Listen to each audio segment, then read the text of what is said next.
नमस्ते जी, welcome to my YouTube channel divine soul fitness. और जो आज की कहानी है वो काफ़ी हटकर है, काफ़ी दिलचस्प होने वाली है, तो आप एंड तक बने रहिएगा। आज की कहानी है 3 दोस्तों की, राहुल, रोहित और आकाश। और ये जो कहानी भेजी है वो हमें आकाश ने भेजी है। तीनों की दोस्ती काफ़ी गहरी थी और कहते भी हैं जब 3 दोस्त हों तो उनकी दोस्ती जो है वो एक अलग लेवल की होती है। और यहाँ पर भी कुछ ऐसा ही था। तीनों आपस में बहुत ही अच्छे दोस्त थे, सारी बातें एक दूसरे से शेयर करते थे। अब मैं इन तीनों का नेचर बता देता हूँ। जो रोहित है, रोहित थोड़ा सा एग्रेसिव टाइप का बंदा था। देखने में भी काफ़ी अच्छी खासी बॉडी थी, जिम जाने वाला था।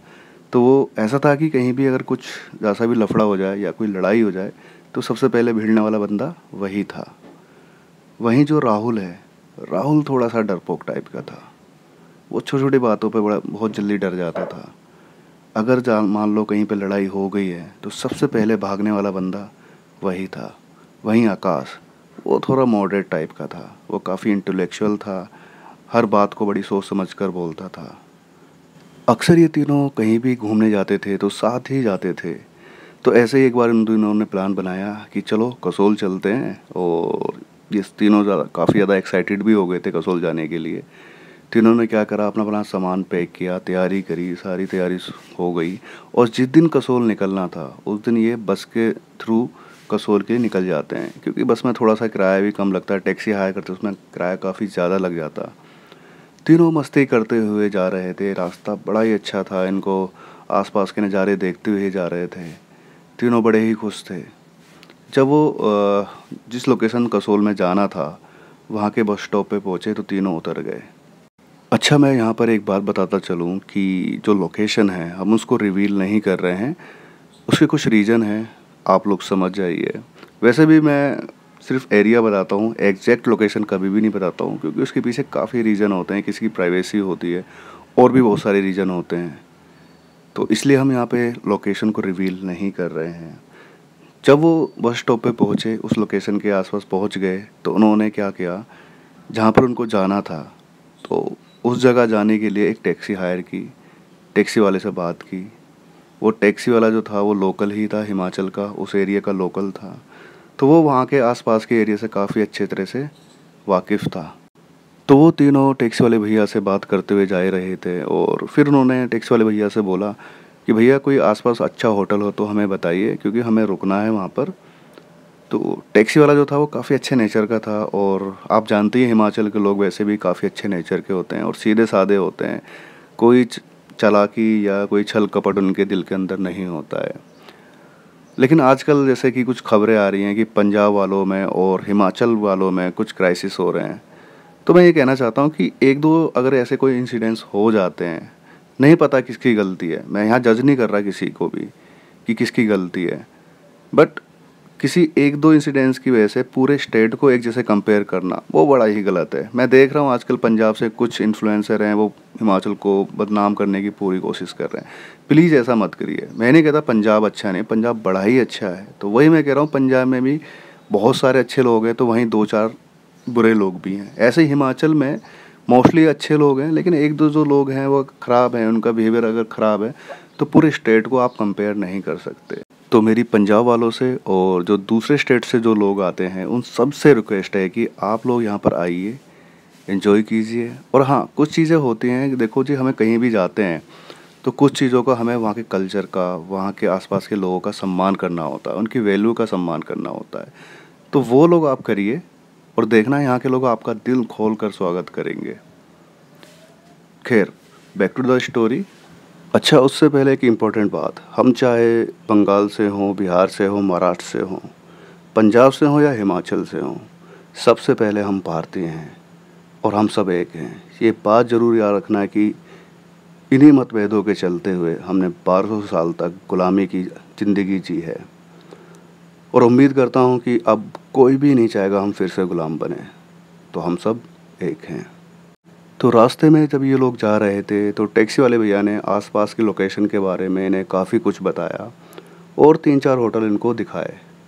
उनमें से एक होटल जो काफ़ी अच्छी लोकेशन पर था और काफ़ी अच्छा दिख भी रहा था।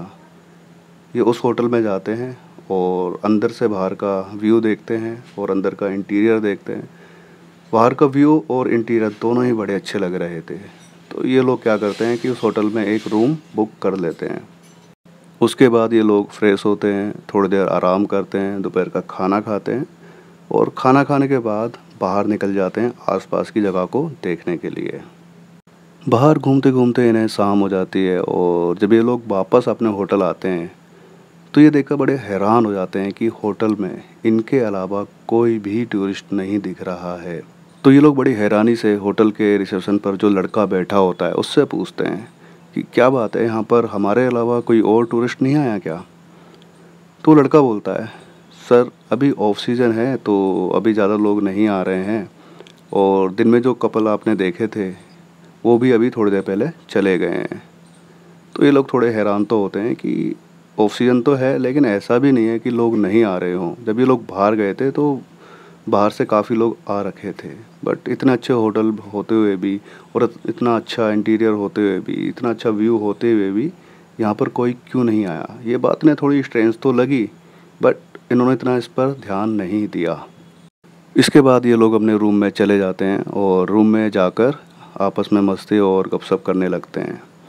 ये सब करते हुए रात के 9 बज गए थे और डिनर का टाइम हो गया था, इनको भूख भी लग रही थी। तो ये लोग क्या करते हैं कि बाहर जाते हैं डिनर करने के लिए। जब ये लोग बाहर जा रहे होते हैं तो उन्होंने देखा कि होटल में अब कोई भी नहीं है। जो 3-4 स्टाफ था होटल का वो भी नहीं दिख रहा था, सिर्फ रिसेप्शन वाला लड़का था वहाँ पर। तो ये बात इनको अब बहुत ही ज़्यादा स्ट्रेंज लगती है कि ऐसा कैसे हो सकता है किसी होटल में सिर्फ एक ही स्टाफ हो और कोई भी ना हो। तो इस लड़के से पूछते हैं कि क्या बात है, यहाँ पर अब आपका स्टाफ भी नहीं दिख रहा है? तो लड़का बोलता है, सर होटल में कोई भी नहीं है, सिर्फ आप ही लोग हैं, तो इतने स्टाफ की ज़रूरत नहीं थी, इसलिए वो सब लोग अपने घर चले गए हैं। आप लोग परेशान मत होइए, मैं यहाँ पर पूरी रात हूँ और आपको कोई भी ज़रूरत हो, कोई भी परेशानी हो तो आप रिसेप्शन पर कॉल कर देना, मैं आ जाऊँगा। ये सुनकर ये लोग बाहर डिनर के लिए चले जाते हैं और जाकर डिनर करते हैं। डिनर करने के बाद जब ये लोग वापस आते हैं तो अपने रूम में चले जाते हैं। अब रात के करीब 11:45 बज चुके थे। रोहित और आकाश को नींद आने लगती है तो वो कहते हैं कि हम तो सोने जा रहे हैं। राहुल कहता है कि आप लोग सो जाओ, मुझे थोड़ा सा काम है। शायद उसे किसी से कॉल पर बात करनी थी तो वो अपने फ़ोन में लग जाता है और रोहित और आकाश सो जाते हैं। अब रात के 1:30 बज गए थे और राहुल अभी भी जागा हुआ था। तभी राहुल को कुछ ऐसा लगता है कि जैसे बाहर कोई चल रहा हो। उसे कदमों की आवाज़ आ रही थी, जैसे कोई होता है ना कि इधर से उधर घूम रहा हो, इसी तरह। तो राहुल सोचता है शायद रिसेप्शन पर जो लड़का बैठता है वही इधर उधर घूम रहा होगा, राउंड लगा रहा होगा। लेकिन तभी दरवाजे पर नॉक होता है। राहुल उठता है और बाहर जाकर देखता है दरवाज़ा खोलकर, तो बाहर कोई नहीं था। तो उसे लगता है कि शायद कोई मजाक कर रहा है, तो वो बोलता है, कौन है यहाँ पर जो मजाक कर रहा है?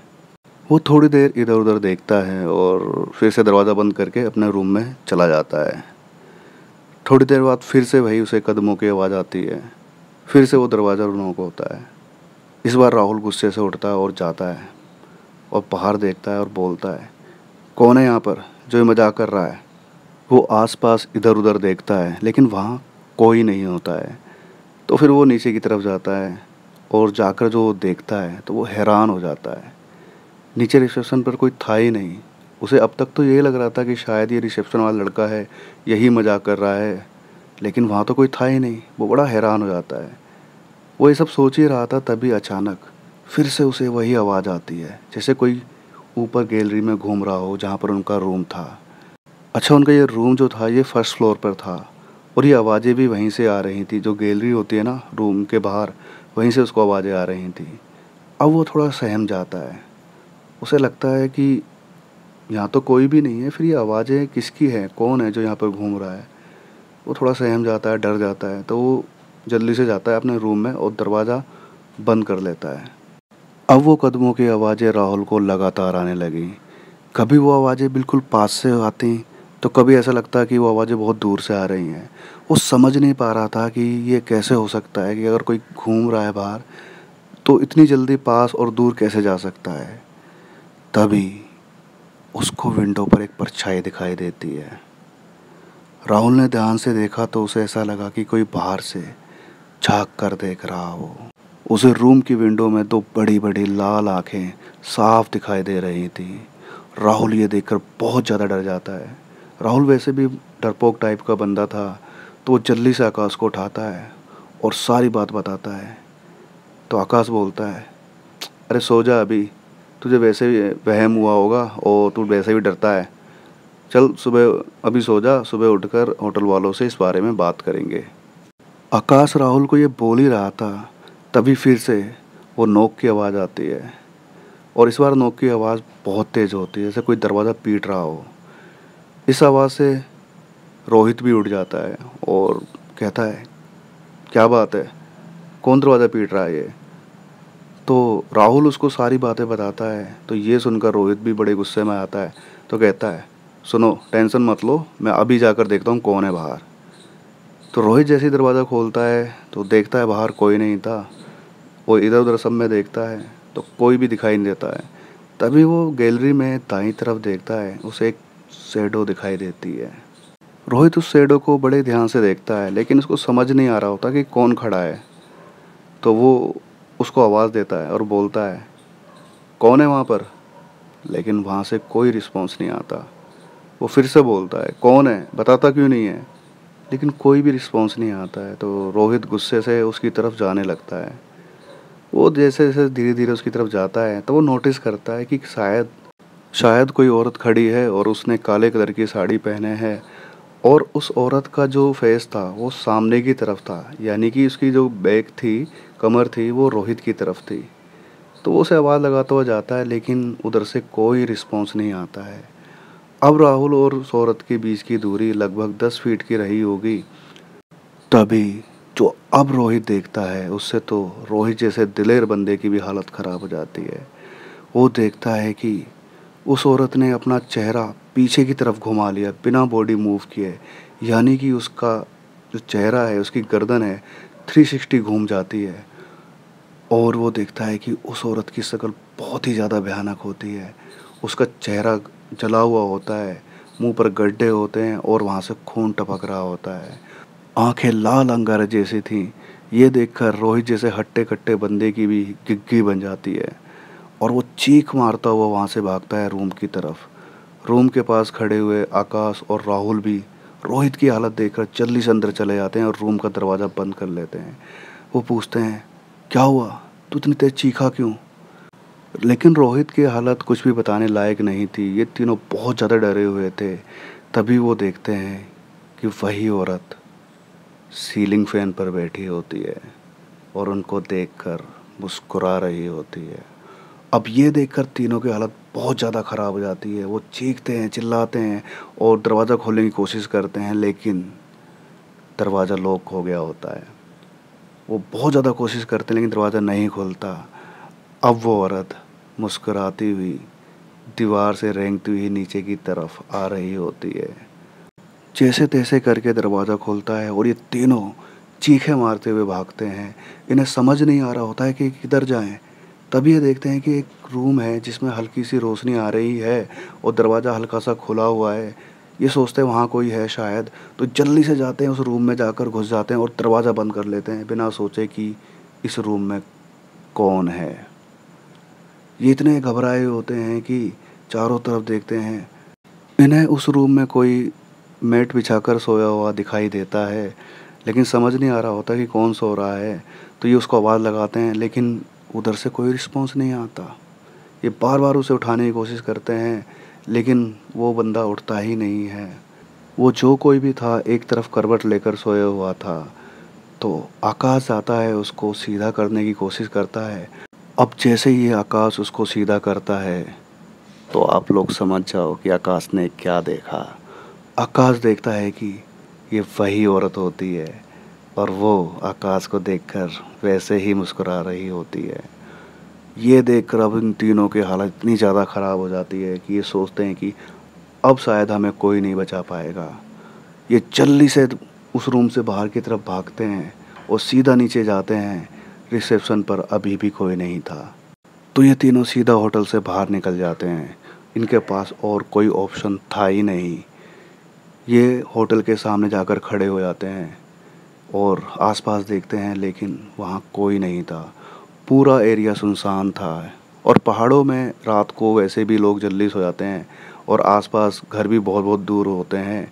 और ये एरिया भी ऐसा था कि यहाँ पर ये होटल एकदम अलग जगह पर था, तो आसपास कोई था ही नहीं, एकदम खाली पड़ा हुआ था। ये तीनों बाहर खड़े होकर इधर उधर देख ही रहे थे, तभी ये देखते हैं वो औरत फिर से होटल की विंडो से इन्हें झांक रही होती है और देखकर वैसे ही क्रीपी स्माइल दे रही होती है। लेकिन वो औरत होटल के बाहर नहीं आ रही होती है, तो ये समझ जाते हैं कि शायद इसकी सीमा यहीं तक है और ये होटल से बाहर नहीं आ सकती। तो ये बाहर खड़े होकर वहीं रहते हैं और सुबह होने का इंतज़ार करते हैं। इनके पास दूसरा कोई ऑप्शन भी नहीं था। सुबह होती है, वो रिसेप्शन वाला लड़का भी वापस आ गया होता है और इन तीनों को बाहर ऐसे बदहवास देखकर पूछता है, क्या हुआ, आप लोग बाहर क्यों खड़े हुए हो? तो ये तीनों सारी बात उसको बताते हैं। तो रिसेप्शन वाला लड़का बोलता है, क्या वो तुमको भी दिखाई दी? तो ये तीनों गुस्से से बोलते हैं, क्या मतलब हमको भी दिखाई दी? तुम्हें पता था यहाँ पर कुछ ऐसा है तो तुमने हमने बताया क्यों नहीं, हमारी जान खतरे में डाली? तो रिसेप्शन वाला लड़का बोलता है कि सर बात ऐसी है कि हमें मालिक ने मना किया हुआ है और हमारी नौकरी है, तो हम कुछ कह भी नहीं सकते। तो वो उनको सारी बात बताता है कि हुआ ऐसा था कि यहाँ पर एक कपल आए थे, तो उनके बीच में काफ़ी लड़ाई हुई थी और जो लड़की थी वो बहुत ज़्यादा ट्रॉमा में चली गई थी। उसने अपने आप को आग लगाकर सुसाइड कर ली। तब से वो लड़की अक्सर दिखाई देती है, लेकिन सभी को दिखाई नहीं देती, इसलिए हम लोग भी यहाँ पर नहीं रुकते हैं। ये सब सुनकर ये तीनों इतने डरे हुए थे कि अब इनकी अंदर जाने की हिम्मत भी नहीं हो रही थी। तो ये उस लड़के से बोलते हैं कि आप ऐसा करिए, हमारा सामान बाहर ले आइए, हम आज ही यहाँ से चले जाएंगे, क्योंकि वैसे भी ये लोग बहुत ज़्यादा ट्रॉमा में पहुँच चुके थे और अपनी कसोल की बाकी की ट्रिप ये कैंसिल कर देते हैं। रिसेप्शन वाला लड़का इनका सारा सामान ला कर देता है और ये वापस अपने घर के लिए निकल जाते हैं। ये आज भी उस घटना को याद करके काफ़ी डर जाते हैं। इनके लिए वो ट्रिप काफ़ी महंगी साबित हुई। अगर आप लोग भी ऐसे ट्रिप पे जाते हैं तो आप भी ध्यान रखिए, जहाँ भी आप रुक रहे हैं उसके बारे में आसपास के लोकल लोगों से पता ज़रूर कर लें कि वो जगह सेफ़ है या नहीं है। तो ये थी इन तीनों की कहानी, और ये कहानी आप लोगों को कैसी लगी आप मुझे कमेंट सेक्शन में ज़रूर बताइए। क्या कभी आपके साथ भी ऐसी कोई घटना हुई है तो आप मुझे बता सकते हैं और अपनी भी स्टोरी मेरे साथ शेयर कर सकते हैं। नीचे डिस्क्रिप्शन में ईमेल आईडी का लिंक और इंस्टा का लिंक दिया हुआ है, उसके थ्रू आप मुझे ये अपनी स्टोरी भेज सकते हैं। तो उम्मीद करता हूँ आपने ये स्टोरी एंजॉय की होगी, और इस तरह की और स्टोरी सुनने के लिए मेरे चैनल को सब्सक्राइब कर लें, वीडियो को लाइक करें, कमेंट करें, शेयर करें दोस्तों के साथ। अपना ध्यान रखें, मिलते हैं नेक्स्ट वीडियो में, तब तक के लिए बाय बाय।